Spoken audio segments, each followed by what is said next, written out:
Bakit ito nasa video ng aking mga deal? Sa desk setup, ang susunod na pipiliin ay ang Edifier MR3 powered speakers.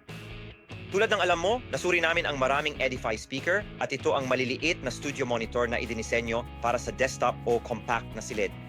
Kung sanay ka sa mga pangunahing maliit na plastic speaker, ang MR3 ay isang malaking hakbang.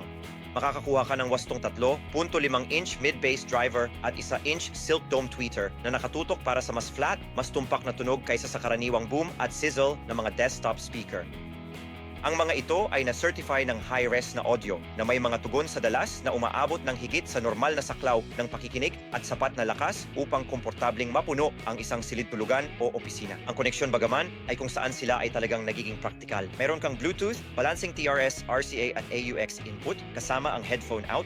Kaya gumagana ang mga ito ng maayos na nakasaksak sa isang PC o Mac gaya ng ginagawa nila sa isang turntable preamp, isang maliit na maxer o yung telepono. May room compensation switch sa likod kaya maaari mong i-tweak ang bass depende sa kung gaano kalapit ang mga ito sa isang pader.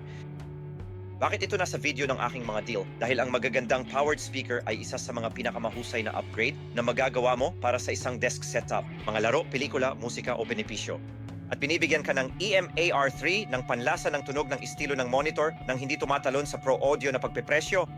Kapag ang mga ito ay ibinebenta, ang halaga para sa kung ano ang iyong nakukuha ay ang mga ito ay uri ng katawa-tawa. Ngayon guys, bumalik tayo sa isang bagay na mahalaga.